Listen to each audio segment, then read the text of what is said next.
Вітаю вас. Шалом алейхим.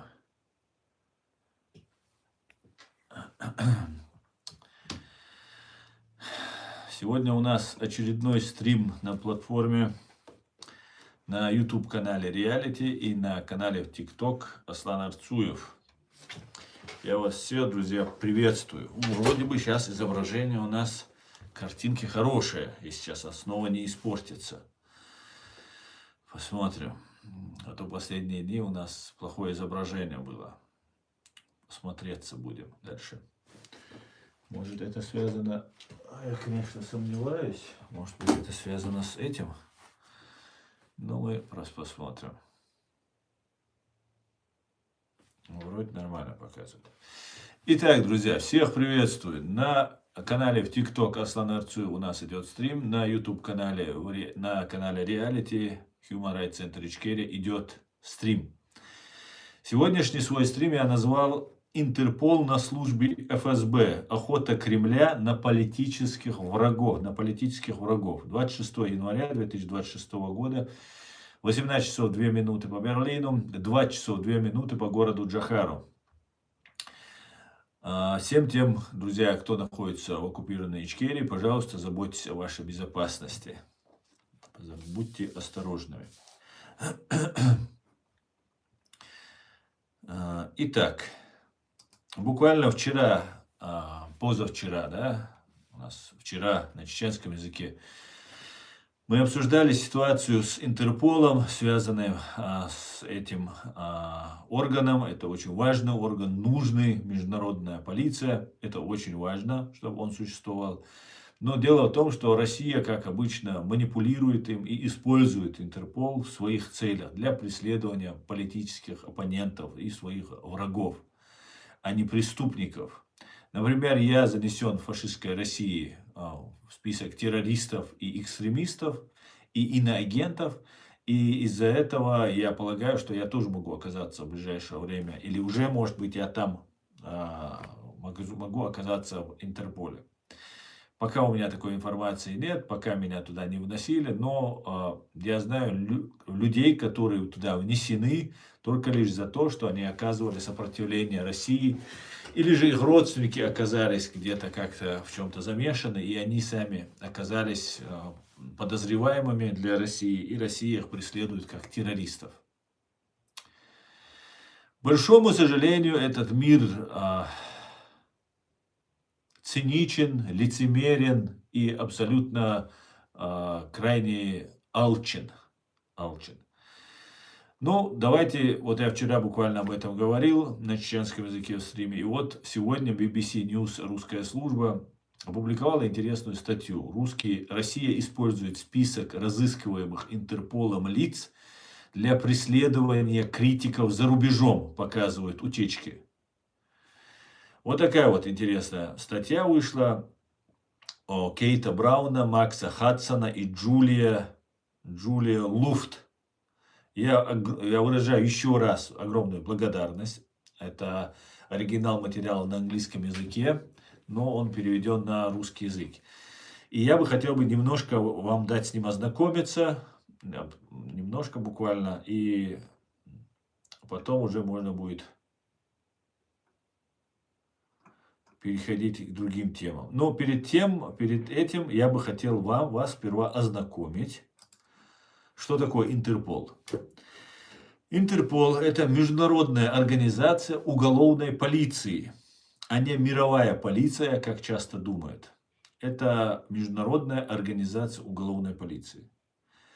Объединяет она 195 государств. Штаб-квартира находится в Лионе, Франция. Не имеет своих оперативников, не арестовывает и не проводит обыски. Основная функция – обмен информацией между национальными правоохранительными органами. То есть полицейские всех стран обмениваются через Интерпол, имея своих представителей, обмениваются информацией. Координирует розыск уголовных преступников, терроризм, торговля людьми, наркотики, финансовые преступления и так далее. Ведет базы данных, разыскиваемые документы, ДНК, отпечатки, рассылает уведомления. Red Notice называется, красное уведомление. Это не ордер на арест, а запрос. Если этот человек появился в вашей стране, сообщите и действуйте по своему законодательству. То есть, если, например, меня заносит фашистская Россия в Интерпол по статье терроризм, тяжкая статья, нам, чеченцам, она обязательно, без нее нам никуда. Несмотря на то, что я абсолютно мирный человек и проповедую абсолютно только лишь мирные методы. Мирные методы. Не мирные методы, это вон к Ходорковскому и к Невзлину. А я могу сделать больнее по закону. Да? Так, если такой я попадаю в этот список, например, выезжаю, я ездил, у меня, в принципе, не было проверок, но если будут проверки, я окажусь, то меня местные, например, я выезжаю куда-нибудь во Францию, например, они видят, что я в розыске в Интерполе по вот этому красному уведомлению, и меня они обязаны задержать в соответствии со своим законом. Сама каждая страна в таких случаях решает, сама задерживать или нет, сама проверяет законность и основания. Интерпол официально запрещает преследование по политическим мотивам, военным мотивам, религиозным мотивам, расовым мотивам. То есть Россия не может сказать, что я являюсь террористом и меня давайте задержите, только лишь за то, что она по политическим своим мотивам хочет меня замолчать, чтобы меня заткнуть хочет. В таком случае это незаконно. Это статья 3 Устава Интерпола. На практике этот принцип часто нарушается авторитарными режимами, которые пытаются использовать Интерпол для давления на оппозицию, преследования активистов и представителей правительства в изгнании. Ключевой момент, честно, Интерпол инструмент, а не суд и не арбитр истины. Он работает настолько честно, насколько честны государства, которые им пользуются. То есть он действует абсолютно нечестно там, где им пользуется Россия. Понимаем, да? Второй человек, сейчас я не знаю, кто у них там возглавлял, второй человек у них там был русский, там какой-то генерал, свой ФСБшный, КГБшный. Интерпол, так, он работает, если ты хочешь, так, дальше.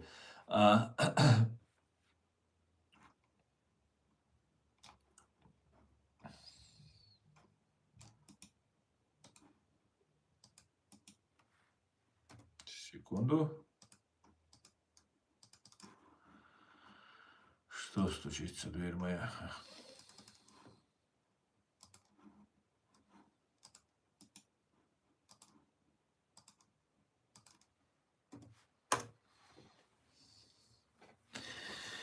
Вот системное злоупотребление России, хочется отметить. Россия использует Интерпол как продолжение репрессивного своего аппарата, оформляет уголовные статьи общего характера, мошенничество, экстремизм, экономические преступления, маскирует политические преследования под обычную уголовщину, рассылает Red Notice или Diffusion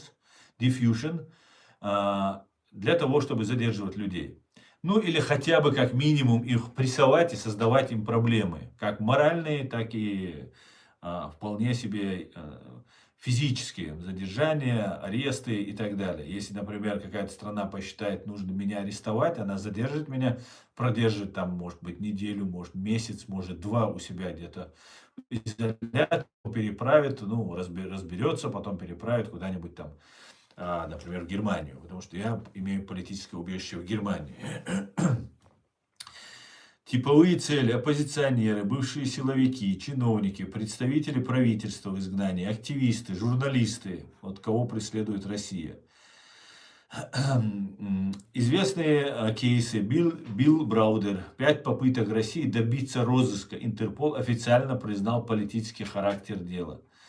Вот такие вот действия. Я не буду называть фамилии, дела, которые я занимаюсь, но есть дела чеченцев, которые, на мой взгляд, не должны были там находиться, на мой взгляд. Но их держат вот эти дела для того, чтобы чеченцы находились, знаете, на таком поводке, на таком крючке, которые они закидывают в случае чего, чтобы человек был управляем. И самое интересное, знаете, здесь два очень интересных момента. Чеченцев, ООН, вообще очень странно, вообще вот, положение чеченцев, оно на самом деле настолько оно отвратительное, если так представить, столько лжи и инсинуаций против чеченцев, когда вы начинаете разбираться, что вы просто будете потрясены, если на самом деле добраться и разобраться и подобраться к этой теме, так сказать. Например, вот мой один знакомый мне раньше говорил о том, что, например, в Организации Объединенных Наций, где есть отдельная тема, это,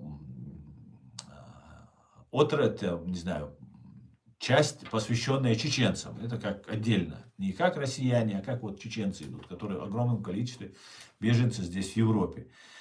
И их кейсы там отдельно собираются. Так вот, у чеченцев большая проблема психологического характера, что чеченцы какая-то форма, чуть ли не шизофрении, там, или психологические какие-то формы, очень сложные формы у чеченцев описываются. И, ну, мне такое сказали, ну, у кого нет после войны психических каких-нибудь расстройств и так далее. Ну, да, ну, все мы такие там и так далее.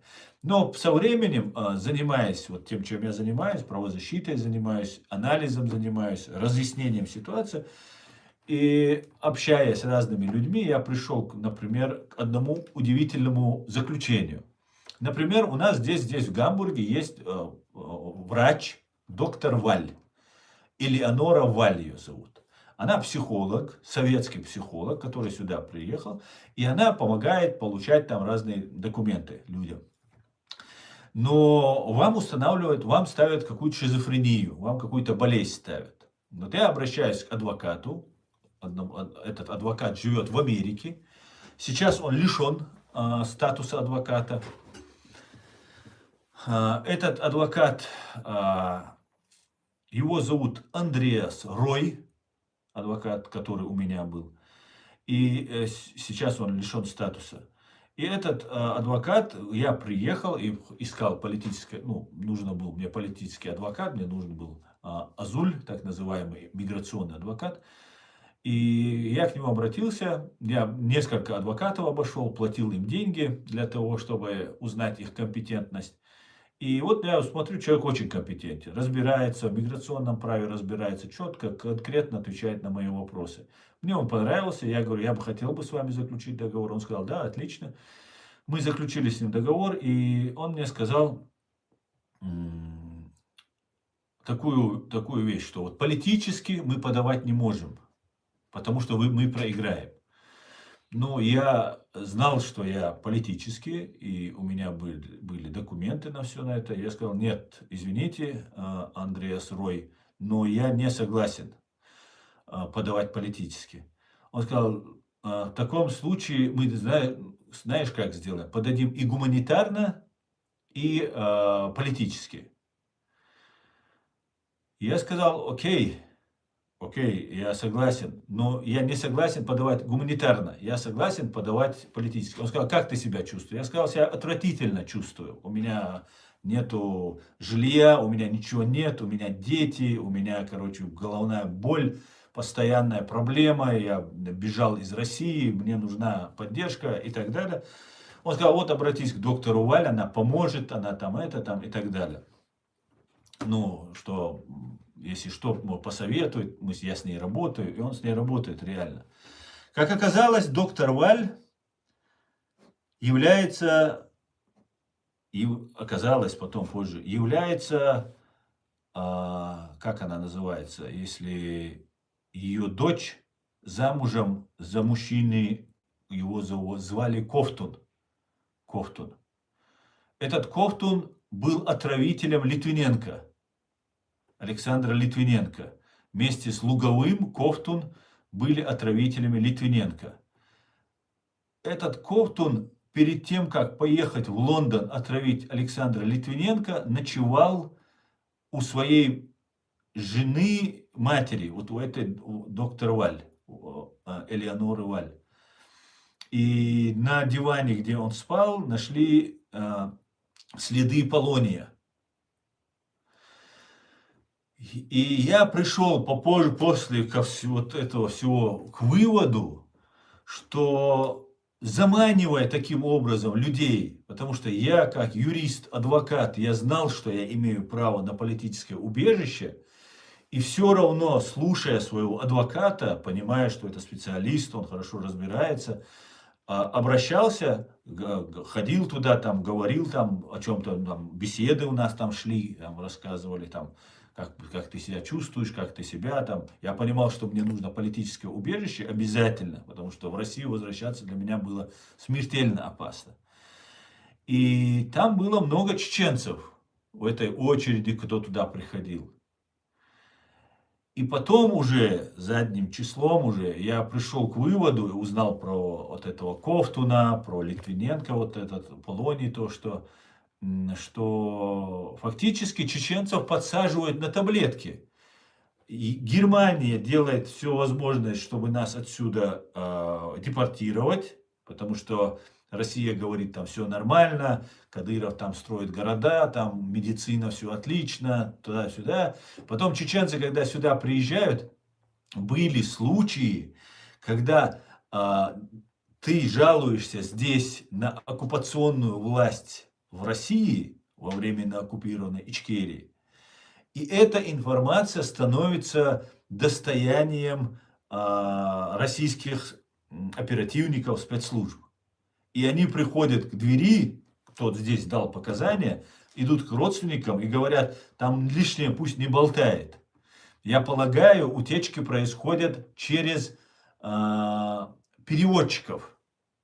В основном это русские и армяне, которые занимаются здесь переводами. И они очень большая для них честь, если в российское посольство приглашают. Так вот, я полагаю, что не только в Гамбурге есть такая доктор Валь, есть и, наверное, в других местах, и в Германии, и в других странах есть такие же врачи, которые под это очень удобно, реально люди психологический стресс испытывают, депрессию испытывают. И в этот момент вы обращаетесь к врачу, он вам выписывает какую-нибудь справку, и вам дают отсрочку. Чеченцы не очень хорошо разбираются в этом во всем. Это вот трудно в этом во всем разобраться. Ты не знаешь, за что тебе полагается политическое убежище, за что не полагается. Потом, если ты что-то скажешь про оккупационную власть, у тебя возникнут проблемы, и тебе лучше кажется, а давайте мы тогда лучше не будем говорить ничего про эту власть. Если есть другой способ здесь остаться, получить там, убежище, остаться, чтобы дети учились и в безопасности находились, давайте воспользуемся другим способом. И вот эта большая такая система делается вместе с Западом, который на это закрывает глаза. Вот европейские вот эти страны делают так, чтобы России выгодно, чтобы мы здесь были не политические беженцы, потому что это портит статистику. И я вынужден был тогда настоять на том, что я сдаюсь как только политически, прошу убежище здесь в Германии, и никакого гуманитарного. Я просто уже долго-долго общался, потом все-таки я настоял категорически. Я сказал, я политически, если мне Германия не предоставит политическое убежище, я уеду в другую страну. Я не буду здесь. Хотя у меня было финансово, во всех смыслах у меня были большие проблемы, но я был вынужден стоять на своем. И он согласился. И потом только я узнал, что это делается для того, чтобы политических было как можно меньше. И когда люди приезжают сюда, девушки, женщины, там, матери-одиночки, то они некоторые рассказывают истории, не ругаются на власть за то, что их преследуют, а ругаются там то, что там у нее там однополая там, связь, любовь там была какая-то, это ей запрещают, потом там муж ей запрещает там штаны носить, там еще что-то, ну, такое, знаете, семейное насилие, то, что в доме. И вот на этой почве начали многие говорить, что вот он делает. Я почему это все рассказываю? Это очень важно, чтобы на это обратили внимание. Наших чеченских правозащитников мы здесь не видим. Сейчас Есть такая вот тема, как по Интерполу. Людей закидывают в Интерпол. Я писал им, неоднократно писал, наш президиум правительства об этом писал. Но, знаете, им особо на... Да, Ламанас, я знаю, это так делается. И вот таким вот образом они нас пытаются здесь, знаете, нейтрализовать. Ну, кто будет слушать, который сидит на таблетках, который там, психологически, у него там депрессия, стресс и так далее. А это психически нездоров, не надо его слушать. Вот как все это будет преподноситься и представляться. А, Мы знаем, что здесь, в Германии, были нападения психически нездоровых людей, женщин с ножами. Здесь в Гамбурге было нападение, в Мюнхене было нападение, она была убита в Мюнхене, в Гамбурге была задержана. Тоже очень странные вещи происходят. И людей закидывают в Интерпол. Смотрите, закидывают человека в Интерпол. И есть такая организация, которая получает гранты, я полагаю, гранты у Запада при помощи, не без помощи российских правозащитников. Такая называется Вайфонд. Мансур Садулаев, там есть один парень. Вот этот Мансур Садулаев, мы раньше с ним общались, только когда я начал вот заниматься, вот как только сюда приехал, еще 2016 год, 2017 год, он сказал, хотел бы, чтобы провести здесь митинг в Гамбурге, и, видимо, ему нужно было каким-то образом пиариться или я не знаю, меня как-то втянуть в эту свою орбиту. И мы организовали митинг здесь, в Гамбурге, и он сюда приехал. И мы разговаривали, он там очень религиозный парень, вот он до дороги в машине мы едем, все время он что-то читает, какие-то суры. Оказалось, спектакль, просто лицемерный, просто лжец. Ну вот на таких простачков, как я, чтобы воздействовать, они вот таким вот образом, ты думаешь, ну смотри, он там где-то в нирване пребывает, там он где-то с Богом общается. Ну, я проявил уважение, как положено, чеченец, встретил его, там, митинг, все, накормили, напоили, и потом его отправили обратно, куда он прилетел. Так вот, мы в разговоре с ним, он мне начал рассказывать, что вот ислам, там, джихад, шариат, исламское государство.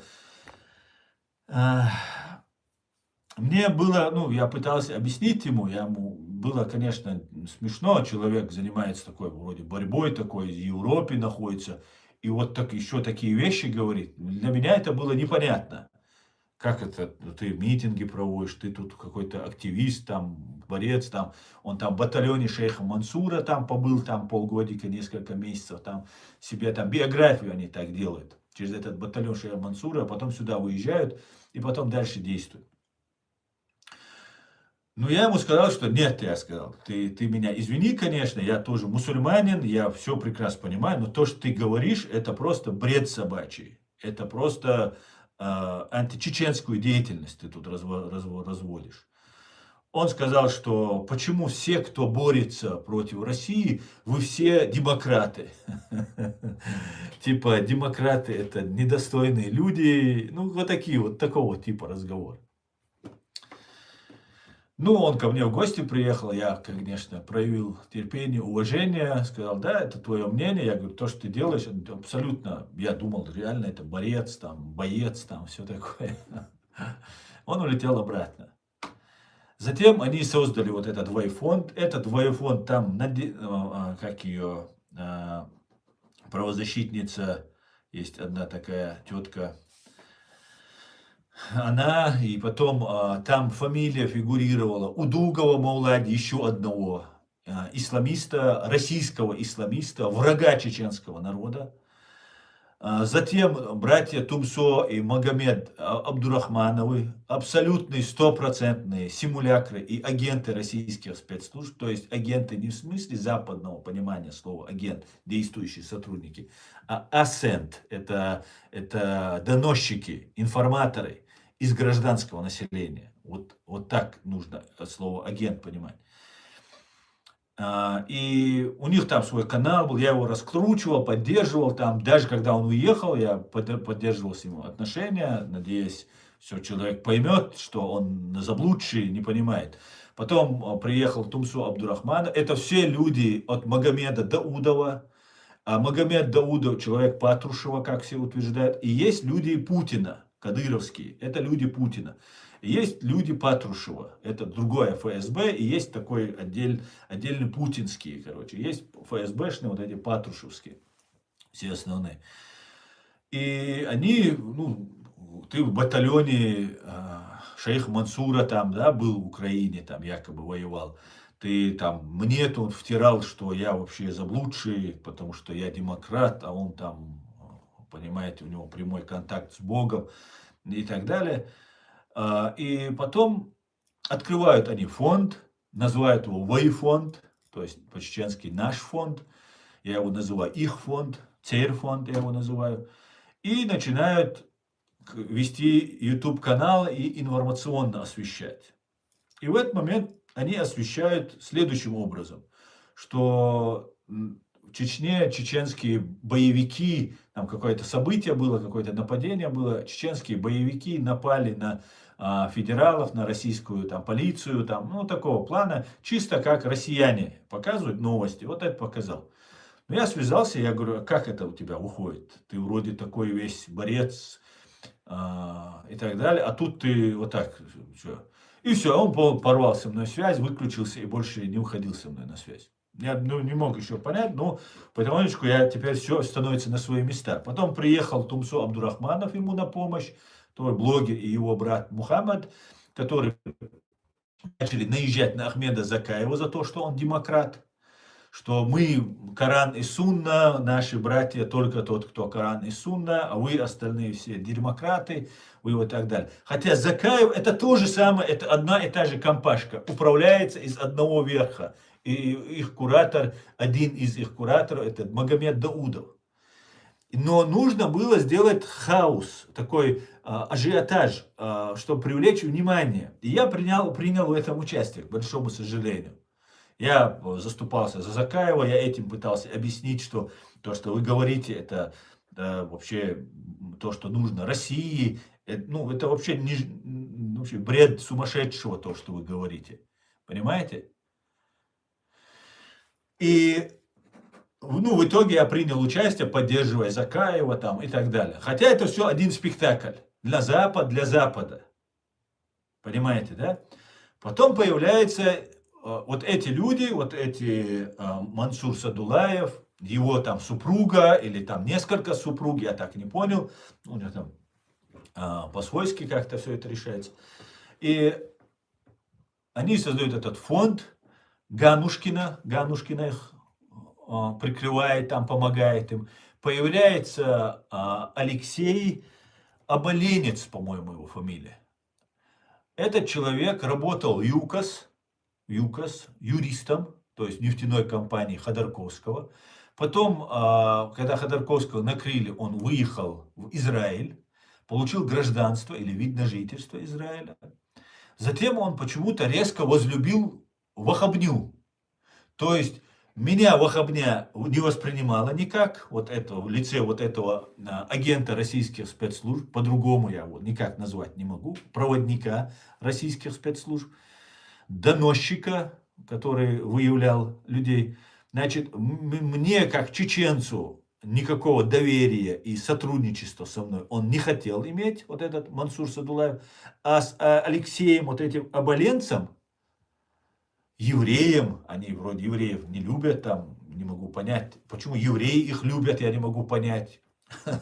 Очень странно все это, да, очень странная какая-то картина вырисовывается. И они начинают заниматься делами Интерпола, людей, чеченцев, которые находятся в Интерпол, заброшенные в Интерпол. Понимаете, да? То есть еврей из компании ЮКОС, бежавший в Израиль, получивший либо гражданство, вид на жительство, Алексей Оболенец, становится, как и Андрей и Инна Курочкины, ярым защитником чеченцев. То есть Ходорковский на нас, на нашей крови наживался, убивал, помогал, вооружал убивать нас. Тогда все нормально у оболенца было. Потом оболенец по каким-то причинам, ЮКОС там отжали. Одна ФСБ отжал у другого ФСБ там ЮКОС, или это какая-то легенда прикрытия, переоформления активов, еще что-то. Уезжает туда, и в итоге потом приезжает и становится защитником чеченцев. Причем на этих кейсах вы заработать не можете. Чеченцы, которые находятся в Интерпол, это чаще всего терроризм, экстремизм, там такие статьи.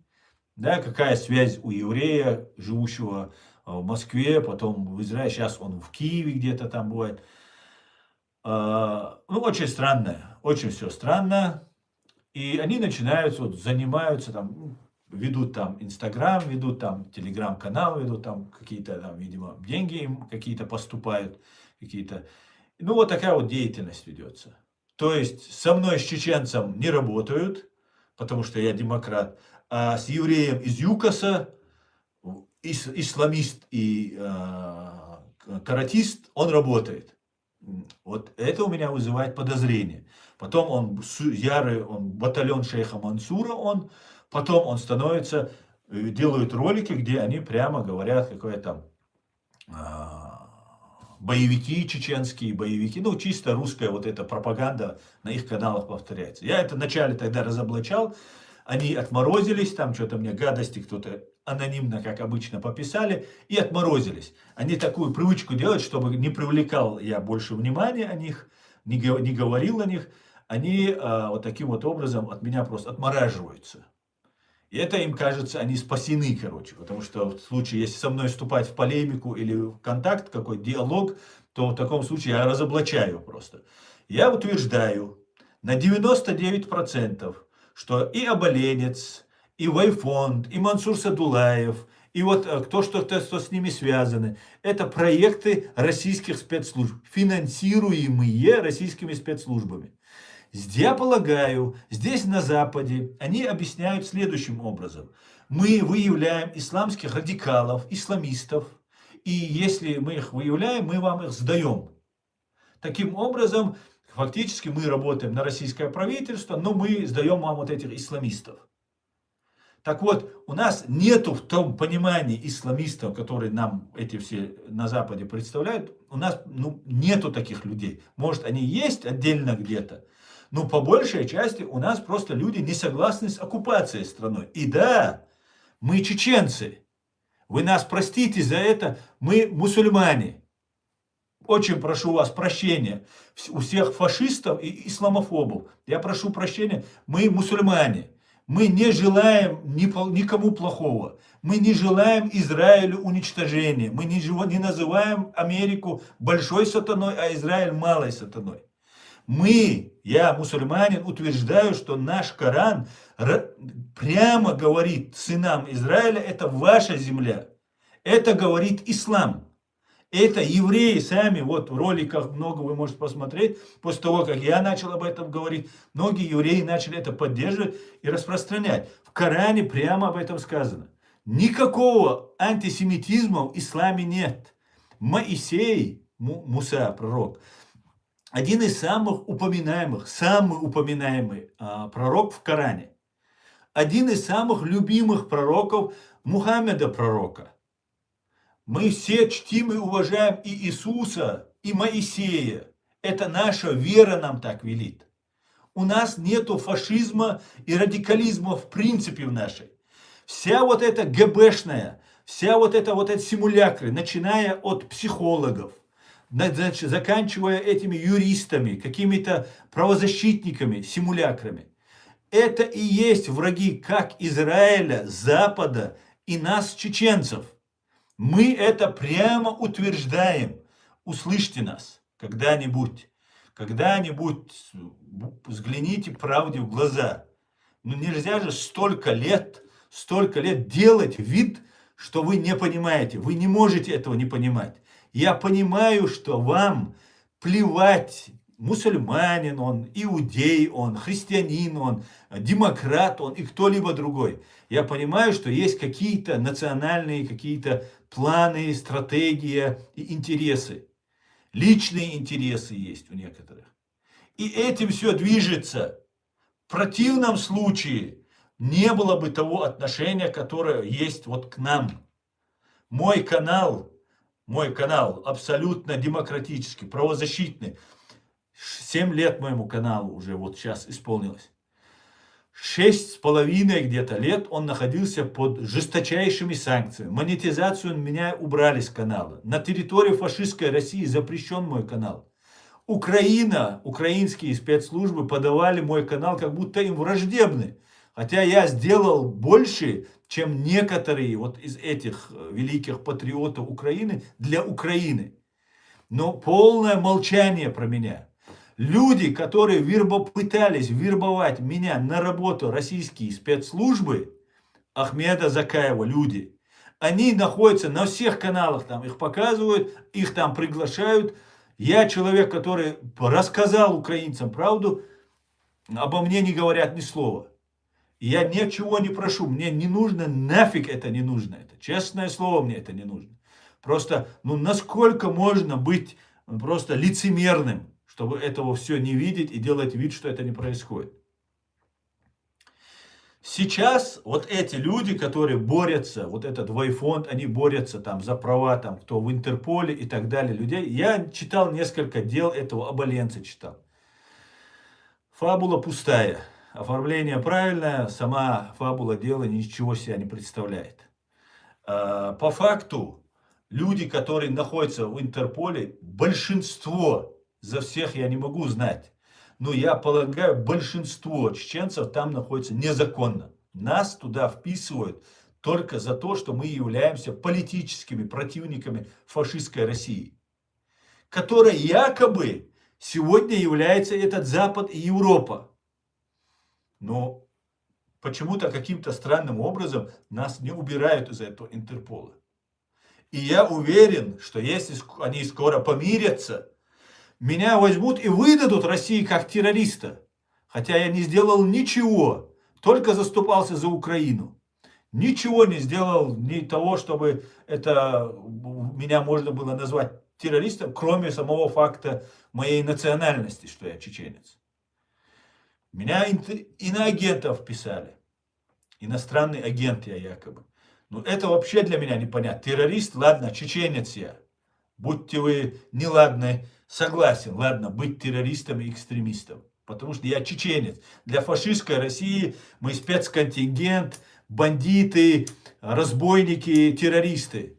Вот такая судьба наша. И все, кто вот нас так называет, вы соучастники этого. Но я согласен с этим. Россия для меня тоже террорист и фашист. Вот я для нее такой же. Иноагент за что? Я ни у кого не беру денег.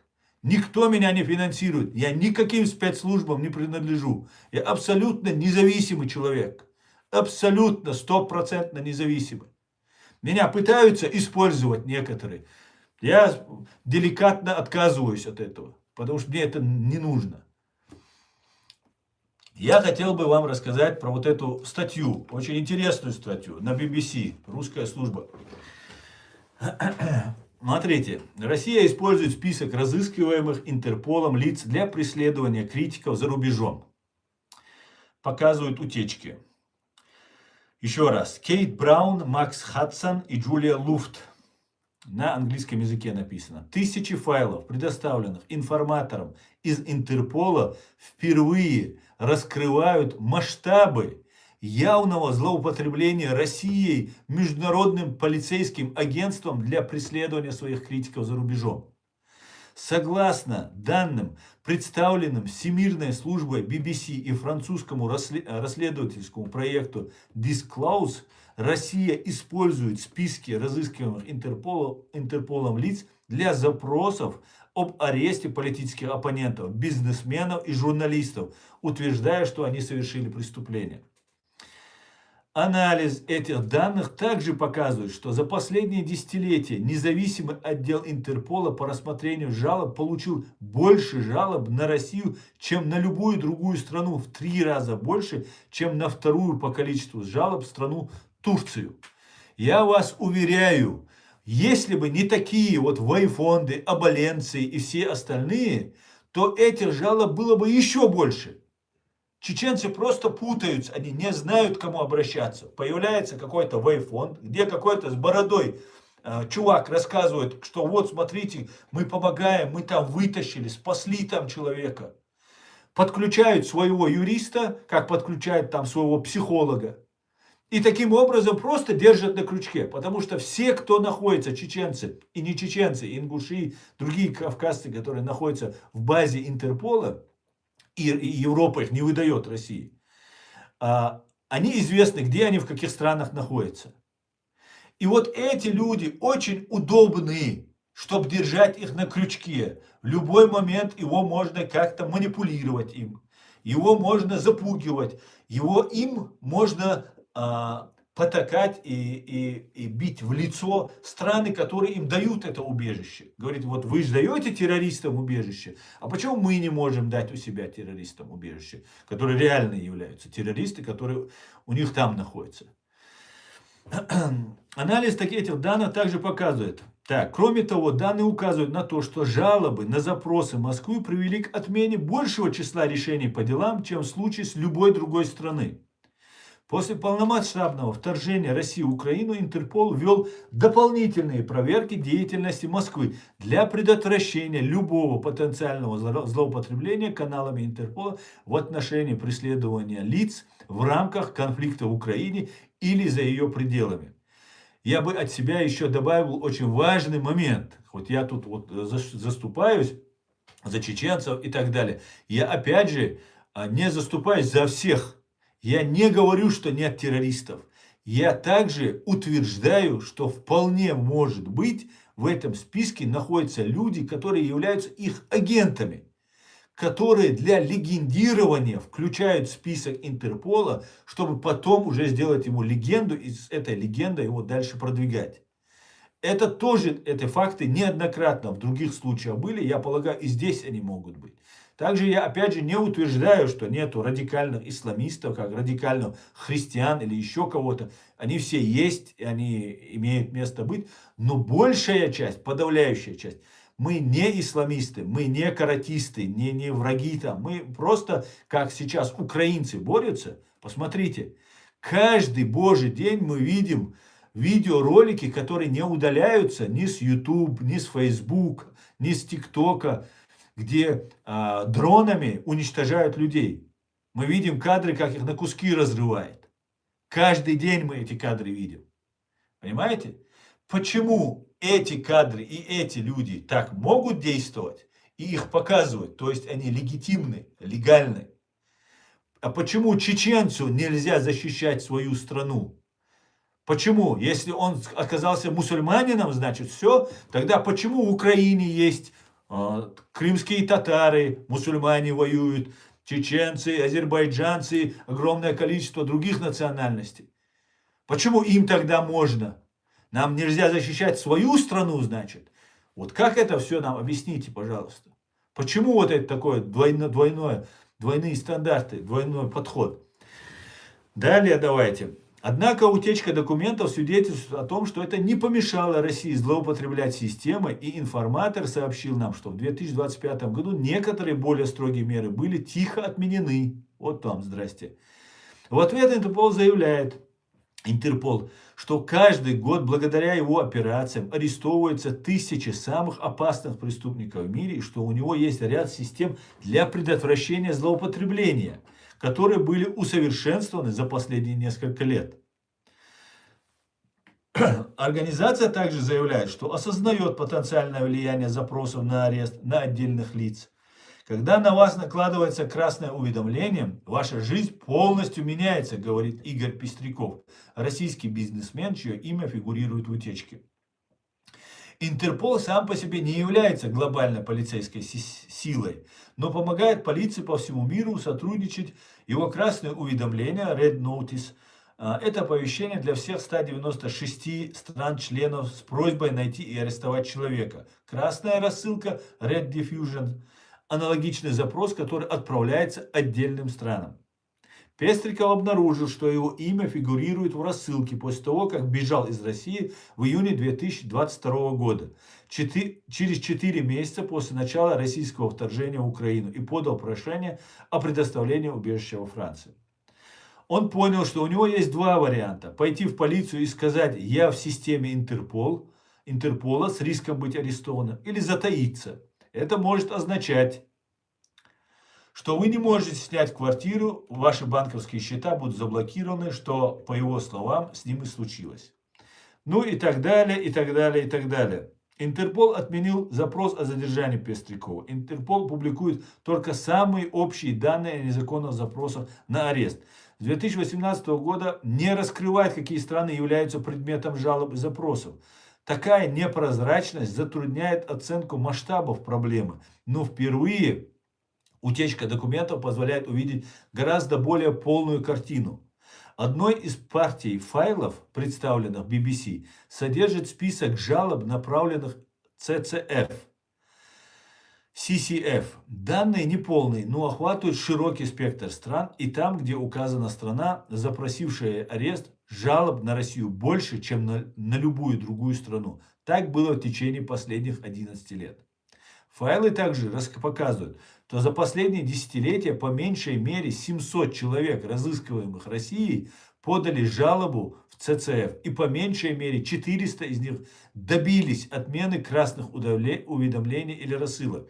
Это больше, чем для любой другой страны, согласно полученным нами данными. Я также хочу сказать, что добивается возможность, добиться есть возможность. Я лично добивался возможности, чтобы человека исключили, был задержан человек, и мы добились того, чтобы этот человек был полностью очищен, что это было доказано, что политически его преследуют, и этот человек был отпущен из страны, и ему разрешили продолжить свой путь.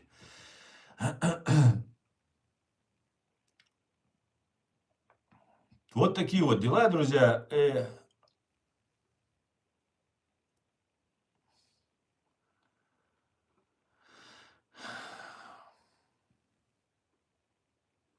Вся наша проблема заключается в том,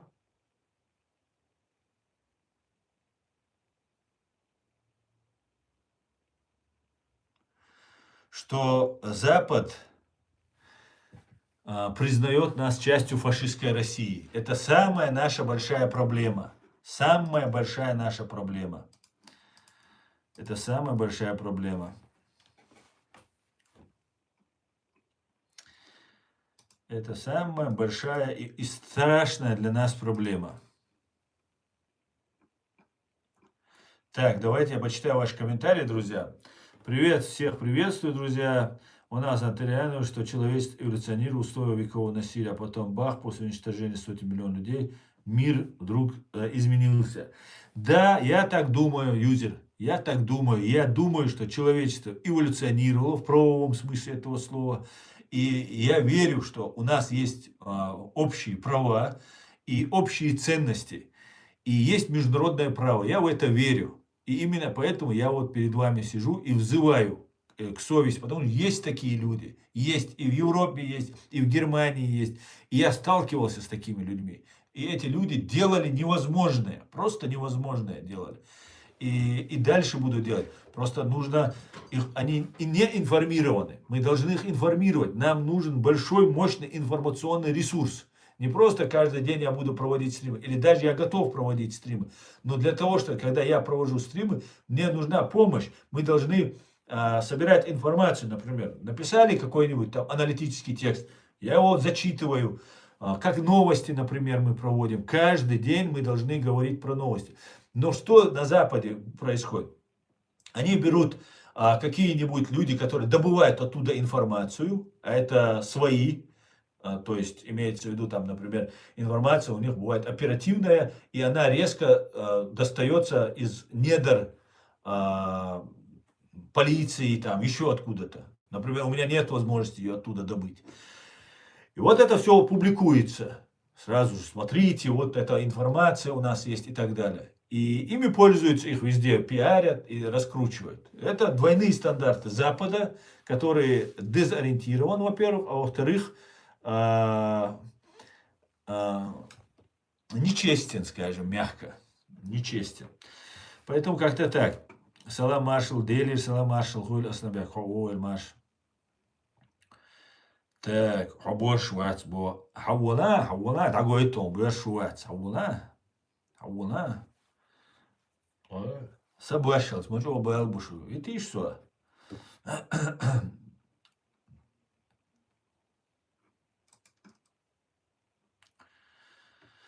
Так, валейк салам, граждане Ичкерии.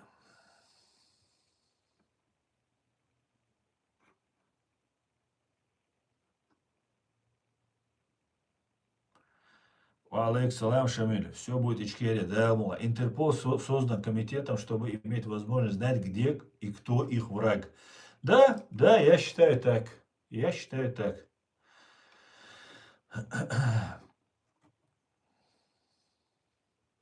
Асан, такие есть и среди чеченцев, которые работают на Россию. Есть, я знаю, я это не отрицаю. Я выявляю, прямо говорю и выявляю.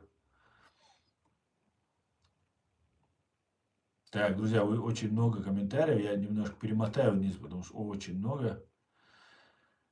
Так, то есть новая США был постоянно, если считает Путин, но так.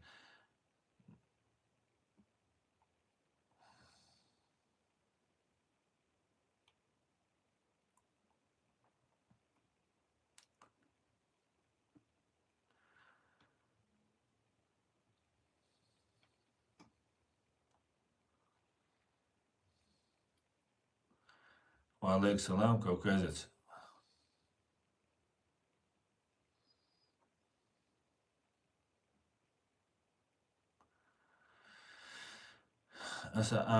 И вам надо объявить конференцию, пригласить чеченцев, европейских журналистов. Мы обязательно приедем в свободу Ичкерии. Я не против делать. Ну вот, смотрите, мы, например, каждую неделю 2 раза проводим с Аядом прямые эфиры. Ну, можно ж туда заходить, юзер. Ты можешь заходить, вот пишешь ты, хорошо, видно, журналисты, наверное, да? Можешь заходить, сейчас я, задавать вопросы, общаться. И нам это нужно делать и говорить. Конечно, нам нужно... Привет, Ичкерия. Привет.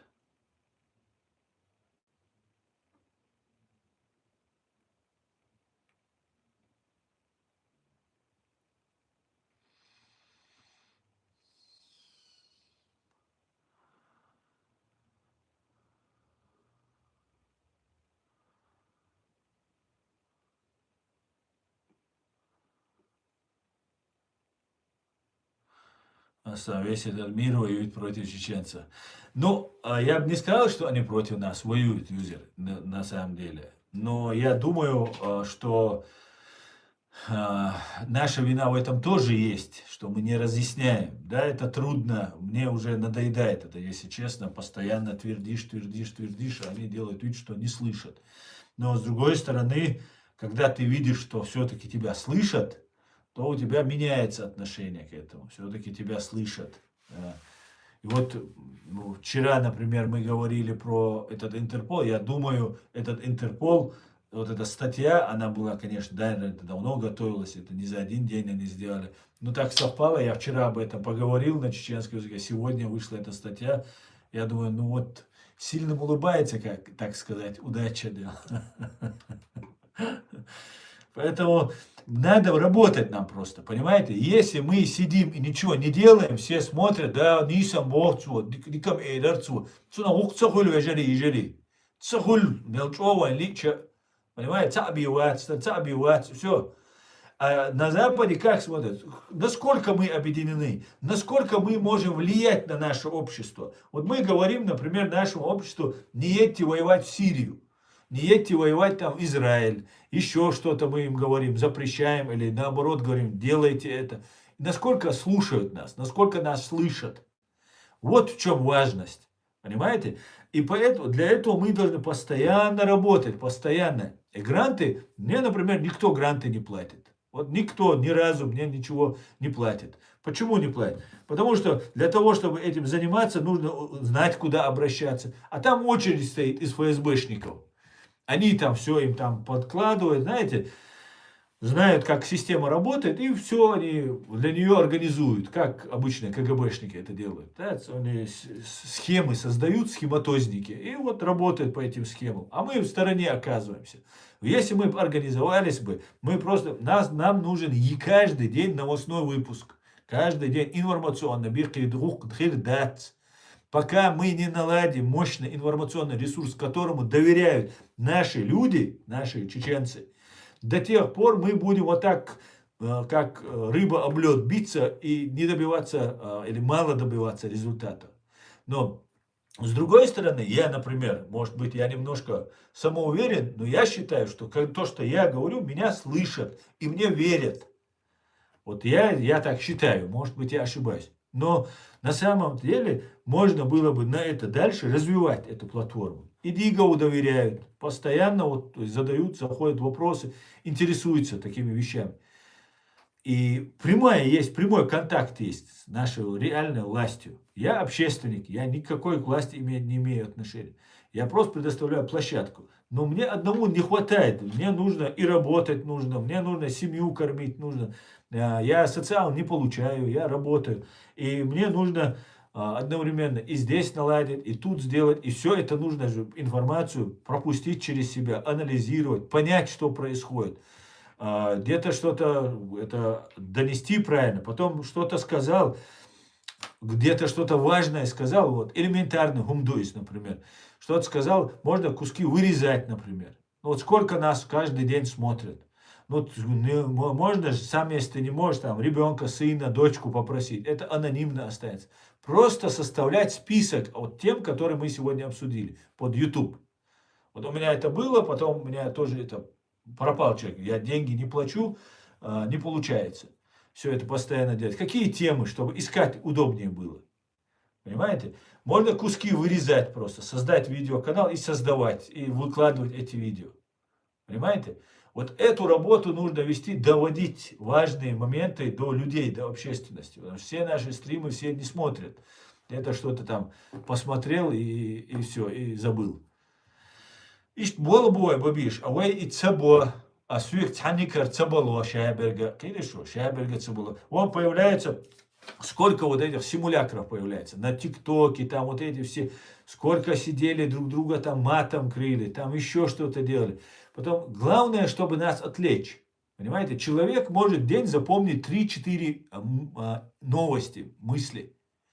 Вот дайте ему каждый день, ему интересные 3-4 новости, и все, и вы будете им управлять. Вот как они забивают. А что самое интересное? Это драки, ссоры, там какая-нибудь там пошлятина, что-нибудь там, сплетни какие-нибудь там, женщины сидят там, вот это разговаривают. И вот из этого делается тема, и вот каждый день нам вот это закидывают. То один показал штаны снял, другой показал это снял, потом дальше это, потом мы спорим, мы сейчас подеремся, приезжай, я сейчас это сделаю. Все. Это что делается? Они просто забивают нам информационный фон, и мы сидим, и это все, и ты отвлекаешься. Главное, чтобы мы не говорили о наших проблемах. А наши проблемы это то, что нас закидывают в Интерпол, что нас объявляют здесь исламистами, каратистами.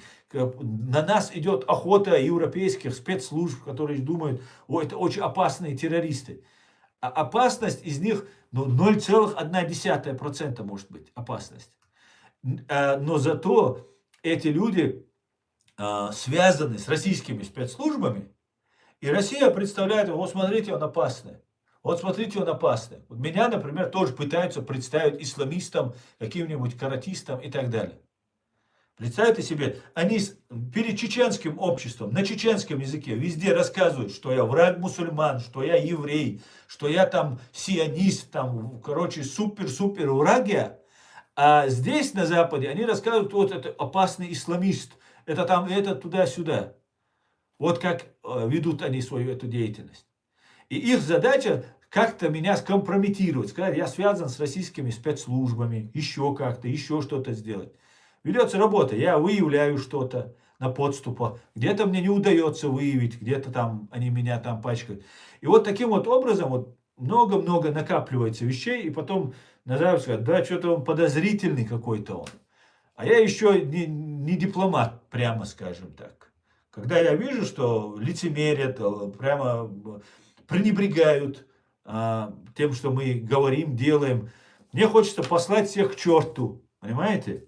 Я здесь не для того, чтобы там, себе карьеру сделать, как некоторые сидят и сделают из меня проект делают. Вот это наш проект, там, мы будем там им заниматься туда-сюда. Но он карьеру делает, а это моя жизнь вообще-то.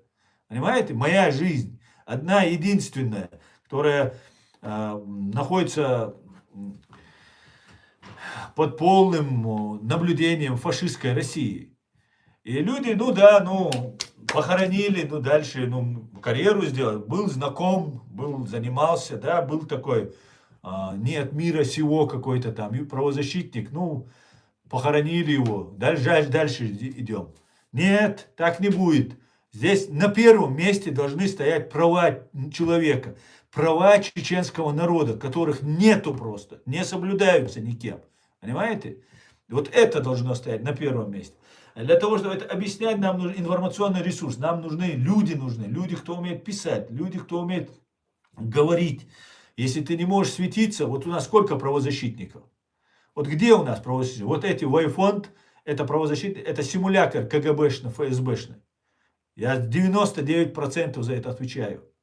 По-другому это не может быть. Просто не может быть, потому что. Понимаете? Где другие у нас? ООН, еще где-то. Где наши? Где люди, которые чем занимаются? Нас на войну отправляют каждый день под видом, где-то водку выпил, где-то там женщиной поговорил. Понимаете? Ведь то такая вот работа ведется. Так. Дальше. Алейк салам. Омаш волк мэс. Хоуэль маш. Беркат Юэль. Аслан связан со спецслужбами марсиан. Да, я, наверное,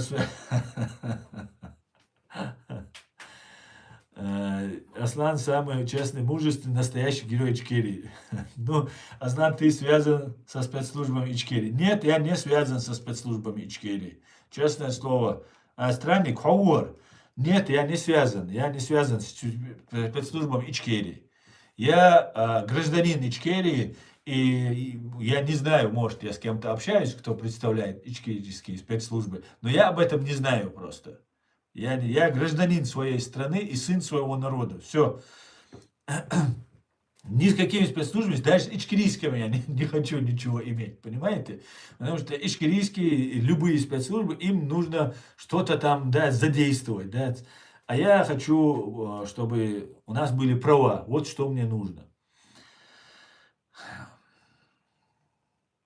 Так. Аслан, скажите, пожалуйста, вы случайно не родственник Арцуеву Хасану? А, какой Арцуев Хасан? Я не знаю, может есть у меня кто-то родственников Хасан. Бывший, у меня нет вообще родственников, понимаете? У меня их не осталось. Все, бывшие, у меня все бывшие, да, однофамильцы. У меня нет родственников. Вы знаете немецкий язык? Немножко знаю немецкий язык.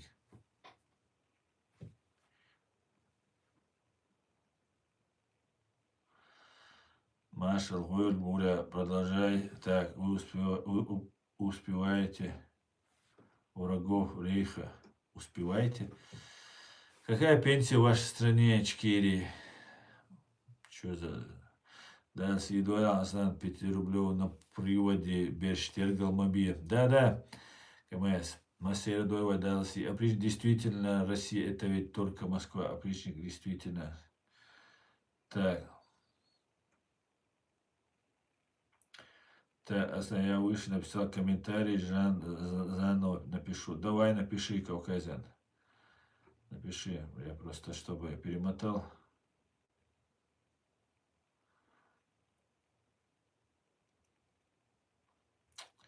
Я бы хотел вот этим журналистам, я, может, постараюсь их найти, если они есть где-нибудь в Facebook, в интернете, которые написали эту статью. Я готов сотрудничать. Моя правозащитная ассоциация имеет факты. У меня есть люди, которые не должны находиться в Интерполе. Просто вот, железобетонно они там не должны находиться. Есть доказательства, есть алиби у этих людей, что они не находились в момент, да, они, может быть, принимали участие в войне против России, может, их родственники принимали участие в войне, и они являются пособниками, так называемой по русской интерпретации. Но они не являются никакими террористами. Мы не представляем угрозу. Все вот эти исламисты, которые здесь есть, которые нам рассказывают, в Германии 200 человек, там сколько-то там из них чеченцев, большая часть и так далее. Я говорил и сейчас говорю, организуйте нам встречу, дайте мне с ними поговорить. Если они не связаны с российскими спецслужбами, я смогу их убедить в том, что они правы. Они меня смотрят, многие меня смотрят. Тот, кто связан с российскими спецслужбами, Цундом, да, он будет на своем стоять. Но если он связан с российскими спецслужбами, пожалуйста, тогда от нас снимите это клеймо, что это чеченские там исламисты. Нет, это российские исламисты. Российские, понимаете? Российские. Вот это нужно разобраться с этим. И не нужно путать мусульманина с исламистом. Понимаете? Наш ислам говорит прямо, в Коране говорит, священная для любого мусульманина книга, это Коран. Там прямо говорится, что земля Израиля, Бану Исраиль, сынам Израиля предоставлена. Понимаете? Именно последователям Моисея, Мусы. Все, точка. Все остальное, даже ни один, даже более-менее, кто разбирается в религии, не говорит, что эта земля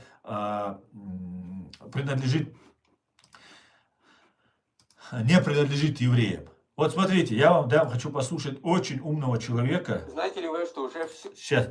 Вот этого человека зовут Элизер Шаргородский. Элизер Шаргородский. Буквально несколько минут. Просто послушайте. К большому сожалению, русскоязычные евреи мне напоминают очень сильно из России русскоязычные, потому что русскоязычных много, из Азербайджана есть, и в России есть очень хорошие, порядочные люди.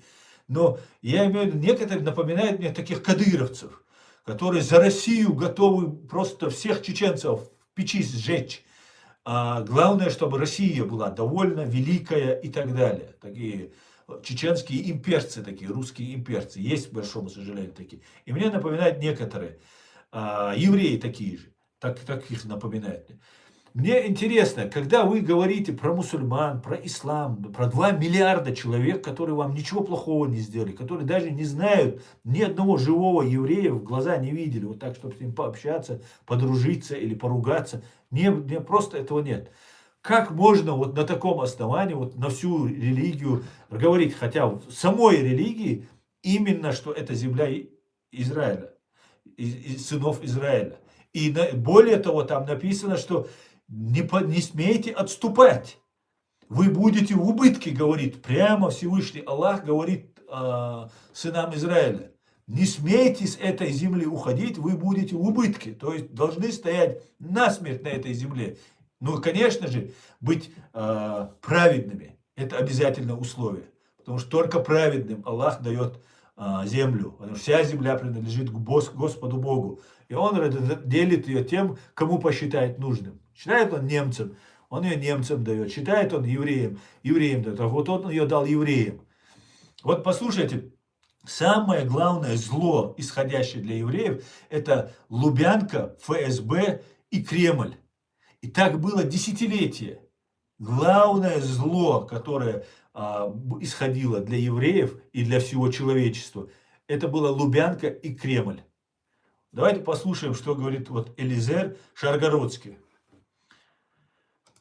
В 1965 году СССР внес в ООН проект резолюции, приравнивавший сионизм к нацизму как форму расизма. Понадобились годы и масштабные операции по дезинформации, чтобы было принято 10 ноября 1975 года, в день годовщины Хрустальной ночи, Генеральной Ассамблеи, подавляющим большинством, резолюция, которая гласит, что сионизм – это форма расизма. Это голосование стало переломным. Антисемитизм, ставший табу после Шоа Второй мировой войны, превратился превратился в антисионизм, представленный как нечто легитимное, поскольку сионизм был заклеймен как расизм и империализм. Ненависть к евреям, осуждаемая вчера, вдруг стала благородным делом в рамках борьбы за освобождение угнетенных народов, главным из которых стал так называемый палестинский народ. До этого палестинской проблемы не существовало ни в арабском мире, где доминировала панарабская идеология, ни на международной арене ООН. В подтверждение тому резолюция 242, принятая после шестидневной войны, говорила о принципе территории в обмен на мир и нигде не упоминала палестинский народ. После 1967 года советский блок провел подлинную трансформацию нарратива конфликта. Это уже не был малый еврейский Давид против арабского Голиафа, а угнетенный палестинский народ против еврейского российского колониального государства, слуги американского империализма. Арафат, террорист, был возвеличен в образ борца за свободу. По советам КГБ, его румынских и вьетнамских союзников, палестинский народ был превращен в символ борьбы за права человека. Так же, как операторы Северного Вьетнама сумели переломить общественное мнение о войне в Вьетнаме, представив ее не как коммунистическое вторжение на юг, а как борьбу за национальное освобождение, также генерал вьетнамский Джаб рекомендовал Арафату перекроить риторику Организации освобождения Палестины и говорить так: перестаньте говорить об уничтожении Израиля и превратите вашу террористическую войну в борьбу за права человека. Тогда американский народ будет у вас в кармане. Если судить по настроению на американских кампусах и по значительной части западной прессы, цель была достигнута. Нам же не помешает помнить, где, когда и ради чего появилась еврея так называемого палестинского народа. Знаете, Видите, как они могут сделать из национально-освободительной борьбы чеченского народа, законной, признанной международным сообществом, имеющим легитимное право на сопротивление, борьбу народа, в террористическую какую-то банду, которая потом объявляется на весь мир террористами, и при помощи Интерпола, психологов во всем мире, юристов своих и всех остальных преследовать этот народ. Понимаете, помните, министр внутренних дел Германии за несколько лет до своей смерти, есть видео у меня на канале в YouTube, и, по-моему, в TikTok тоже это видео есть, Шойбле сказал, что мы тогда не раскусили, и что чеченский народ, который вел свою борьбу за свою свободу, мы ошибочно приняли за борьбу с исламским терроризмом. Что вот это какой-то там всемирный джихад и так далее. Всемирный джихад — это завоевание, как когда-то коммунизм хотел завоевать весь мир. Вот таким вот образом нас представили, что мы хотим весь мир завоевать и сделать всех мусульманами, как раньше русские хотели сделать всех коммунистами. Понимаете? Вот так, запугивая Запад, запугивая ложным страхом, ложной угрозой, они представляли нас из законной нашей борьбы, представили нас врагами всему человечеству.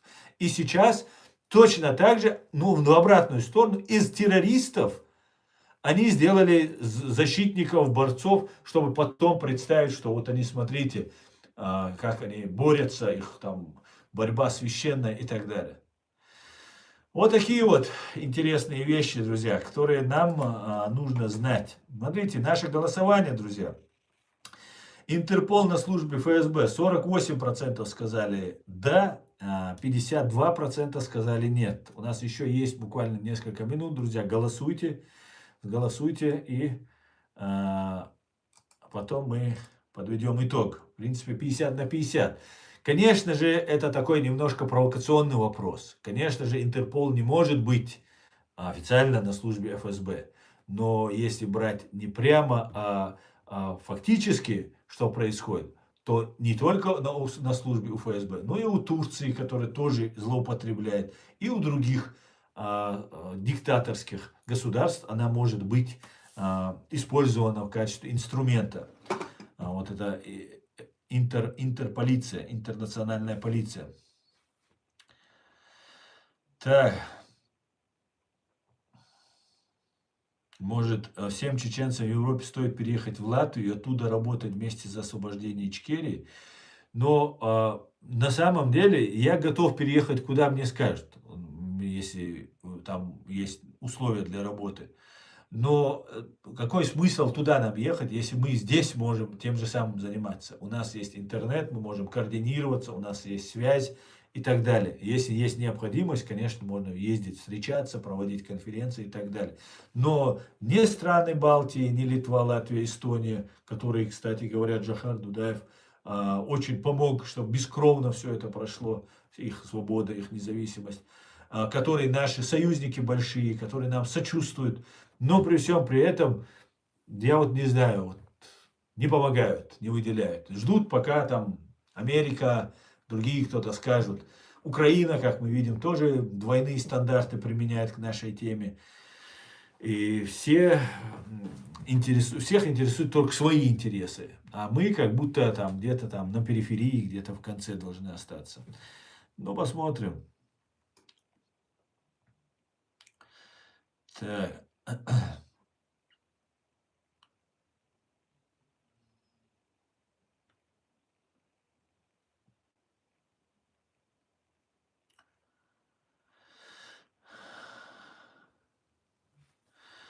Я общался здесь в Бельгии с палестинцем. Он говорит, пока Хамас не напал на Израиль, он жил хорошо, и у него был магазин и квартира в Израиле.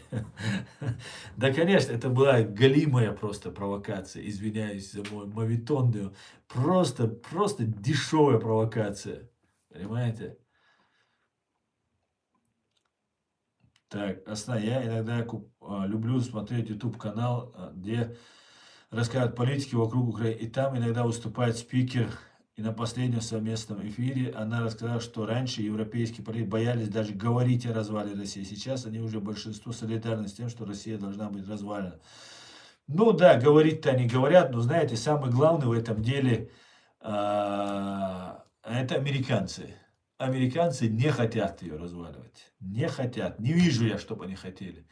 Они хотят привлечь военных к ответственности, некоторых ФСБшников к ответственности, и привлекут американцы. Но некоторых ФСБшников, вот сейчас смотрите, провели вот этот Европейский парламент, сейчас я вам найду эту новость. В ПАСЕ платформа российских демократических сил при ПАСЕ. Ну, это издевательство, друзья. Это, полное издевательство. Наталья Арно, я не знаю, кто такая. Дмитрий Гудков, политик, сын КГБшника. Марк Фейгин, человек, которого я буквально недавно вам рассказывал, который является человеком, который призывал захватывать, фактически призывал к тому, чтобы захватывать чеченцев в Украине, кадыровцев, пророссийских родственников этих чеченцев, пророссийских чеченских резидентов в Украине.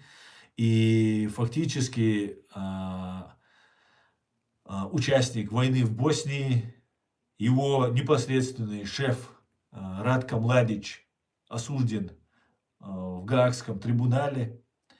Вот такой вот. Владимир Карамурза просто матерый имперец и чеченофоб. И его отец был, Владимир Карамурза старший, просто матерым врагом чеченского народа.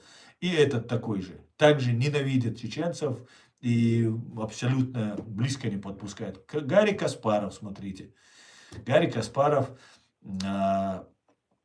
человек, мне довелось с ним общаться, это абсолютный чеченофоб, это человек-имперец, на деньги Ходорковского действует, сам Михаил Ходорковский, человек, который, его начальник охраны сидит в тюрьме за убийство мэра Нефтьюганска, сам еще мужа, жену с Тамбова ликвидировали, вот эта банда Волкова.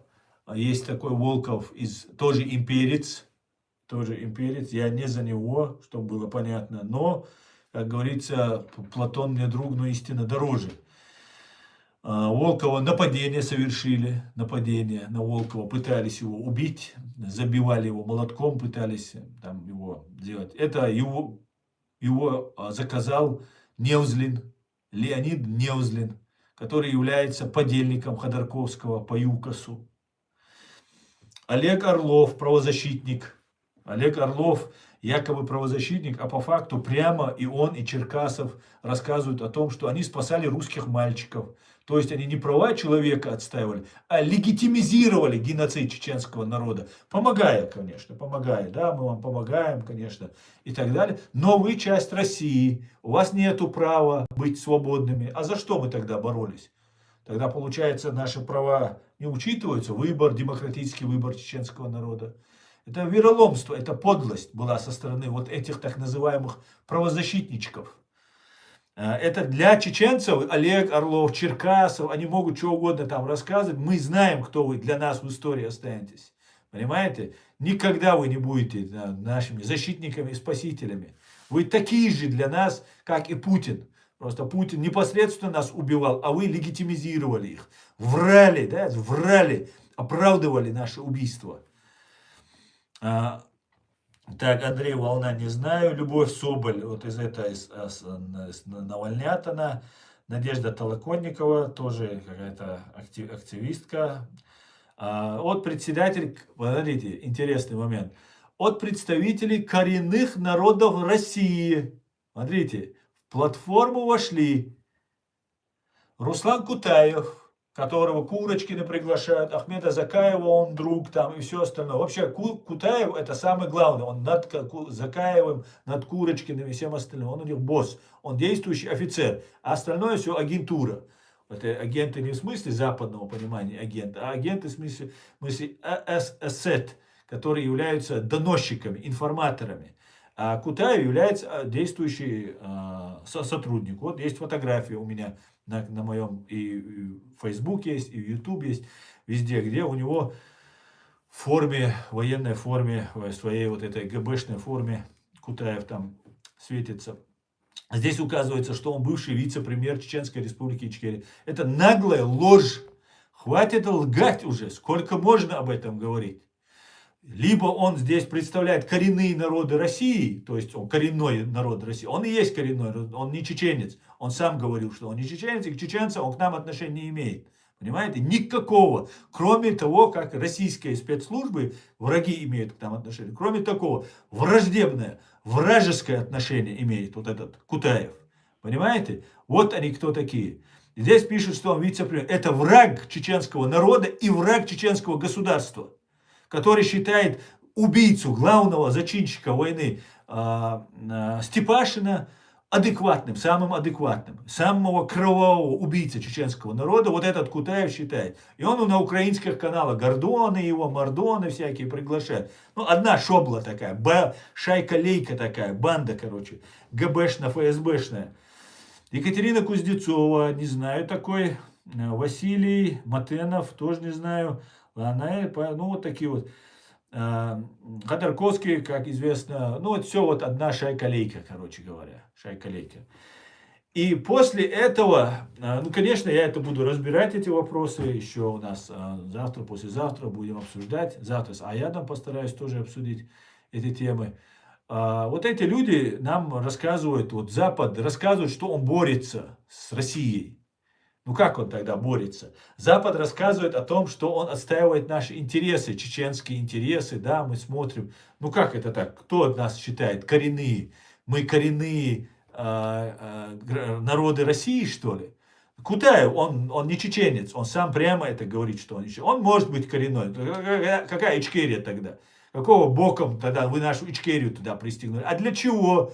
А для того, чтобы через вот Закаевы, Макаевы, вот эта вся, вот эта шайка-лейка будут от нашего имени говорить. Но теперь еще им Европа площадку предоставила. Это, конечно, ничего не стоит. ПАСЕ это ровным счетом, это болтовня, говорильня. Ровным счетом ничего они не производят, никаких обязующих к чему-то документов они не выпускают. Просто резолюции. Но для простых людей они их будут финансировать. Понимаете? Финансировать будут, им там площадку давать, там, они будут там на фоне ПАСЕ выступать, они такие все европейские и так далее. Это как это получается? И душу вайндештег ногчи, ошар болтячдеш, уахойшин. А смотрите, Руслан Кутаев, например, матерый просто антисемит. Просто матерейший. Он и Руслан Русик, как его, Айсин. Они там доказывают, какой Трамп мерзавец и какие евреи плохие, сионисты там и так далее, и так далее. Берут его сюда, приглашают. Вы мне объясните просто, я, может, чего-то не понимаю в этой жизни, да? Кто здесь, за кого здесь, елки-палки, да? Это Европа, она борется против этой России? Или это просто имитация борьбы? Потому что Америка так сказала, смотри, Европа, будешь бороться, будем тебя еще, не скинем там тебя, по башке не настучим. Или ты не будешь бороться. Вот они имитируют. Вот и все. Вот и все. Самая настоящая имитация получается. Приветствую, Божественное, приветствую. Вот такие вот интересные вещи, друзья, нам всем нужно знать. На этом я свой стрим закончу, друзья. Завтра у нас будет стрим с Аядом Идиговым на платформе открытого диалога. И послезавтра снова увидимся. Всего самого хорошего, друзья. Держим строй, как говорится. Все будет Ичкерия, Дэл Мула. Аникюэль Маш Ойл. Ночи Амдина Душун. Уэр Арлуш Дячун. Ар Далиш Ячун. Аникюэль, Бюз Де Алюэль. До свидания, друзья.